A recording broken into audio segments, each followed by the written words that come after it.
Hi అండి. అందరికీ నమస్కారం. Welcome to my channel. ఈ వీడియోలో పీఆర్సీ ఎప్పుడు ప్రభో ఓ ఉద్యోగి ఆవేదన 12వ పీఆర్సీపై తాజా అప్డేట్ పూర్తి సమాచారాన్ని వీడియోలో తెలుసుకుందాము. వీడియోని అయితే ఎక్కడ గాని స్కిప్ చేయకుండా ఎండ్ వరకు చూసేయండి. అప్పుడే ఇన్ఫర్మేషన్ పూర్తిగా అర్థమవుతుంది. అలాగే వీడియో చూస్తున్న ప్రతి ఒక్కరు వీడియోకి లైక్ చేయండి ఫ్రెండ్స్. ఈ వీడియోని తోటి ఉద్యోగ ప్రవేశం మిత్రులతో అయితే షేర్ చేయండి.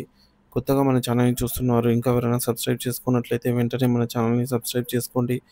దీని ద్వారా నేను చేసే లేటెస్ట్ వీడియోస్ అన్నీ మీ వరకు రీచ్ అవుతాయి. ఇక ఆలస్యం చేయకుండా వివరాల్లోకి అయితే వెళ్ళిపోదాము. ఫ్రెండ్స్ ఇక విషయానికి వచ్చినట్లయితే పీఆర్సీ ఎప్పుడు ప్రభో అంటూ ఓ ఉద్యోగి ఆవేదన. వెనకటికి జంధ్యాల గారి సినిమాలో ఓ పాట ఉంది. జోలాలి ఓలాలి నాయనా ఒకటాయో రెండాయో ఉయ్యాల 2, 3 మాసములాయె ఉయ్యాల 3, 4 మాసములాయె ఉయ్యాల 4, 5, 6, 7, 8, 9 మాసములాయె ఉయ్యాల ఉయ్యాల నిండెనే ఉయ్యాల అంటూ ఈ పాట పూర్తయ్యేసరికి పిల్లాడు పుట్టేస్తాడు. కానీ ఆంధ్రప్రదేశ్ ప్రభుత్వ ఉద్యోగుల పీఆర్సీ కథ మాత్రం మరోలా ఉంది. 12వ వేతన సవరణ సంఘం 12వ పీఆర్సీ అనే పిల్లాడి కోసం ఎదురు చూసి కళ్ళు కాయలు కాస్తున్నాయి. జూలై 1, 2023 నాటికి అమలు కావాల్సిన పీఆర్సీ నేటికి 2 సంవత్సరాలు పూర్తి కావస్తున్నా దాని జాడ లేదు. కొత్త ప్రభుత్వం కొలువుదీరి నెలలు గడుస్తున్నా ఆలు లేదు, చూలు లేదు అన్న చందంగా ఉంది పరిస్థితి. మౌన ముద్రలో సంఘాలు, నిస్సహాయతతో ఉద్యోగుల హక్కుల కోసం పోరాడాల్సిన సంఘాల నాయకులు జోలపాటలు పాడుకుంటూ నిద్రమత్తులో ఉన్నారా అనిపిస్తోంది. ఉద్యోగులు అడిగితే ఏమవుతుందో అనే భయంతో మౌనంగా రోధిస్తున్నారు. ఉపాధ్యాయులు వారి నెత్తిన బదిలీలు, పదోన్నతుల పేరుతో ఓ పెద్ద బండ వేశారు. ఒక పని పూర్తి కాకముందే ఒక రిపోర్ట్ సబ్మిట్ చేయకముందే ఇంకొక ట్రైనింగ్, ఊపిరి సలపనివ్వని పని ఒత్తిడితో అయ్యా నెల జీతం వస్తే చాలు మొర్రో అనే పరిస్థితికి తీసుకొచ్చారు. ఉద్యోగమా, ఉరికంబమా అన్నంతగా పండగ లేదు, పబ్బం లేదు, సెలవు లేదు, విశ్రాంతి లేదు, అమావాస్య లేదు, ఆదివారం లేదు. మధ్యాహ్నం 3 గంటలకల్లా పూర్తి చేయాలి. సీఎస్‌సికి రిపోర్ట్ చేయాలి. మంగళగిరి నుండి మెయిల్ వచ్చిందంట చూడండి అంటూ నిత్యం ఆదేశాల వర్షం. ఇది చదువు చెప్పే ప్రశాంతమైన ఉద్యోగమా లేక బీపీలు పెంచి గుండెపోటుకు దగ్గర చేసే కార్పొరేట్ టార్గెటా అర్థం కావటం లేదు.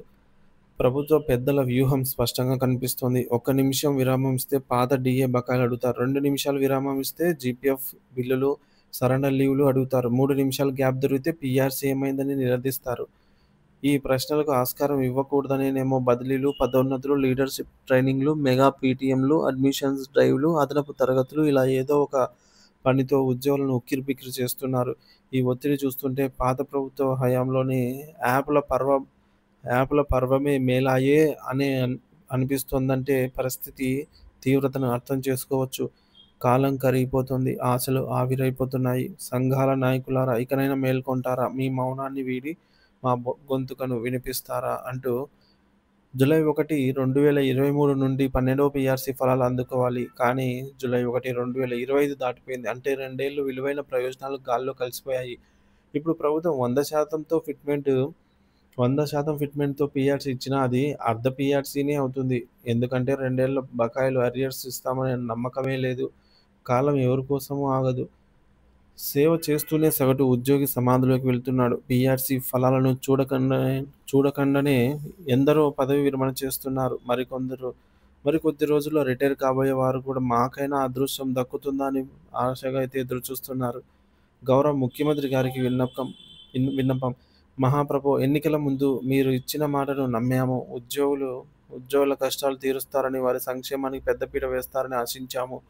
దయచేసి మాట నిలబెట్టుకోండి. తక్షణమే 12వ పీఆర్సీ కమిటీ నియమించి గౌరవప్రదమైన మధ్యంతర భృతి ఐఆర్ ప్రకటించండి. మా ఆవేదనను అర్థం చేసుకుని మా బ్రతుకులకు భరోసా ఇవ్వండి అంటూ ఇట్లు ఒక సాధారణ ఉద్యోగి, ఉపాధ్యాయుడు లక్షలాది మంది ఆవేదనకు ప్రతిరూపంగా ఈ విధంగా రాసుకొచ్చారండి. సో, ఈ లేఖనే వీడియో రూపంలో మీ ముందుకైతే తీసుకురావటం జరిగింది. సో, వీడియోనైతే సాధ్యమైనంత మందికి, ఉద్యోగులకు, పెన్షనర్లకు షేర్ చేస్తారనైతే ఆశిస్తూ మీ అభిప్రాయాన్ని కామెంట్ రూపంలో తెలియజేయండి friends. Thank you for watching this video.